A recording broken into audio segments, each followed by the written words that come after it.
বিশ্ব রাজনীতি এখন এক অপ্রত্যাশিত মোড়ে দাঁড়িয়েছে। সম্প্রতি আয়াতুল্লাহ আলী খামেনির হত্যার খবর ছড়িয়ে পড়ার পর আন্তর্জাতিক অঙ্গনে তীব্র উত্তেজনা তৈরি হয়েছে। খামেনি ছিলেন কেবল একজন ধর্মীয় নেতা নয়, বরং ইরানের নীতি নির্ধারণ, সামরিক কৌশল এবং আঞ্চলিক স্থিতিশীলতার প্রধান প্রতীক। তার মৃত্যু কেবল ইরানের ভেতরে নয়, বরং পুরো মধ্যপ্রাচ্য এবং বৈশ্বিক শক্তির ভারসাম্যেও বড় শূন্যস্থান তৈরি করেছে।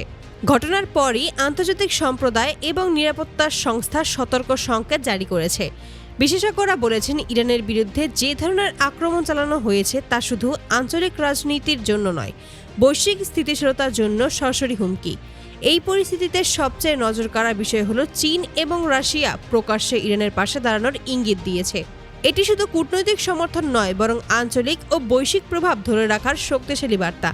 চীনের পররাষ্ট্রমন্ত্রী ওয়াং ই হত্যাকাণ্ডটিকে আন্তর্জাতিক আইনের গুরুতর লঙ্ঘন হিসেবে অভিহিত করেছেন। তিনি সতর্ক করে বলেছেন, একটি সার্বভৌম দেশের শীর্ষ নেতাকে টার্গেট করা শুধু একটি দেশের উপর আক্রমণ নয়, এটি পুরো আন্তর্জাতিক ব্যবস্থার উপর আঘাত।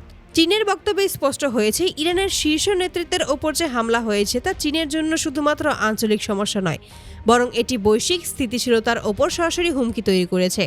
চীনের রাষ্ট্রীয় সংবাদ মাধ্যম সিনহুয়া নিউজ এজেন্সি জানিয়েছে, এই ঘটনার পর সের্গেই ল্যাভরভের সঙ্গে জরুরি আলোচনায় বসেন ওয়াং ই। সেখানে উভয় পক্ষই জানিয়েছেন, এই ধরনের পদক্ষেপ বৈশ্বিক স্থিতিশীলতার জন্য মারাত্মক হুমকি এবং এর প্রভাব সুদূরপ্রসারী হতে পারে। বিশ্লেষকদের মতে, চীন এবং রাশিয়ার এই কৌশলগত অবস্থান শুধু কূটনৈতিক সমর্থন নয়, বরং ইরানকে রক্ষা করতে একটি স্পষ্ট সংকেত। বিশ্লেষকরা আরও বলেছেন, ইরান চীনের জন্য কেবল একটি জ্বালানি নিরাপত্তা বিষয় নয়, এটি বেল্ট অ্যান্ড রোড কৌশল এবং বৈশ্বিক বাণিজ্য রুটের নিরাপত্তার জন্য গুরুত্বপূর্ণ। একইভাবে রাশিয়ার জন্য ইরান মধ্যপ্রাচ্যে তার প্রভাব ধরে রাখার এবং পশ্চিমা শক্তির মোকাবেলায় অপরিহার্য। তাই ইরানের শীর্ষ নেতৃত্বের ওপর হামলা কেবল আঞ্চলিক শক্তির জন্য নয়, সমগ্র বৈশ্বিক রাজনীতির জন্য একটি সতর্ক সংকেত হিসেবে দেখা হচ্ছে। অন্যদিকে এই হত্যাকাণ্ডের জন্য সরাসরি দায়ী করা হচ্ছে যুক্তরাষ্ট্র এবং ইসরায়েলকে। ডোনাল্ড ট্রাম্প সামাজিক মাধ্যমে খামেনির মৃত্যুর খবর নিশ্চিত করার পর পরিস্থিতি আরও উত্তপ্ত হয়েছে। বিশ্লেষকরা বলেছেন, রাষ্ট্রপতির এই বার্তা আন্তর্জাতিক কূটনৈতিককে সংযমের অভাবের ইঙ্গিত দেয় এবং উত্তেজনাকে আরও বাড়িয়ে তোলে। ইরানের ভিতরে খামেনি ছিলেন কেবল একজন ধর্মীয় নেতা নয়, তিনি দশকের পর দশক ধরে দেশের নীতি, সামরিক কৌশল এবং আঞ্চলিক স্থিতিশীলতার প্রধান প্রতীক। তার মৃত্যুর পর ইরানে 40 দিনের রাষ্ট্রীয় শোক ঘোষণা করা হয়েছে।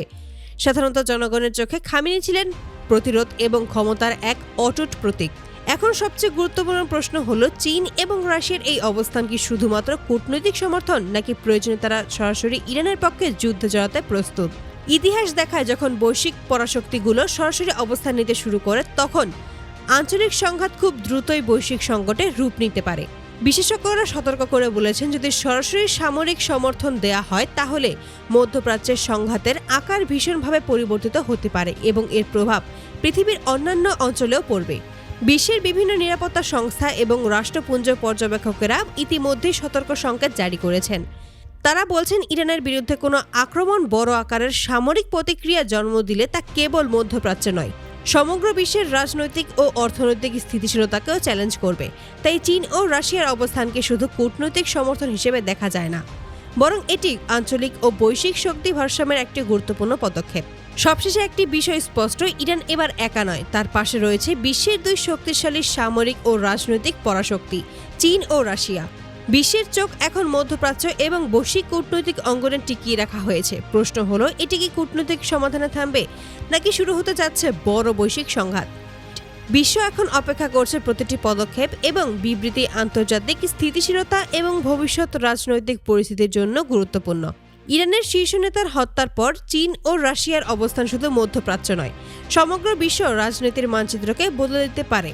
এটি এমন একটি মুহূর্ত যেখানে আঞ্চলিক, সামরিক এবং কূটনৈতিক সকল উপাদান মিলিত হয়ে বৈশ্বিক শক্তির ভারসাম্য নির্ধারণ করবে।